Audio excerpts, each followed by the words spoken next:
So what I'm going to show you guys is like some of the lessons I learned around dynamic text.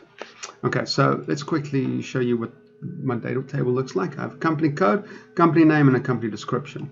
So on this page, you have a little drop down, you select the company. So now if I want to dynamically display the company name, what I'll do is the conventional way would be use the card.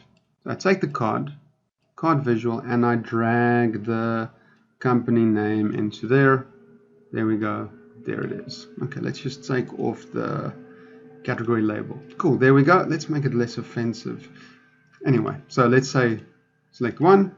There's the company, there's the company, there's the company. Okay, cool.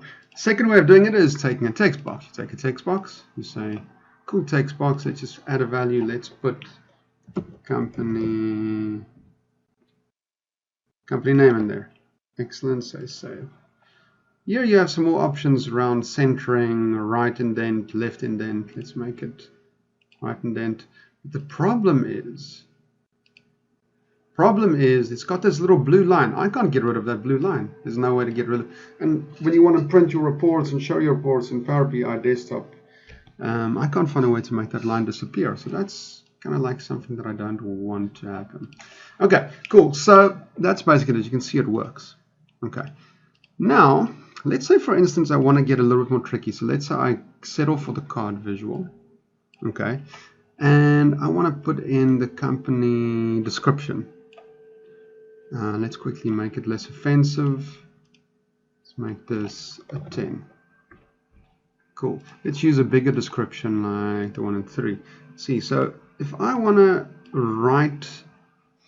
right indent this, I can't really do that. There's no option there. So the card is very limited. The text box, however, is less limited, but it's got that blue line. So what am I to do? So I found a nice way around this. So what I'm going to add a text box. But instead of actually pulling a value into the text box, what I'm going to do is I'm going to use the title. And in the title, I'm going to say, base it on, let's say, the company description. So now, you basically, with this little hack, you have the option, other like the card, you can actually now center it. You can left indent, right indent. Let's just select all of it.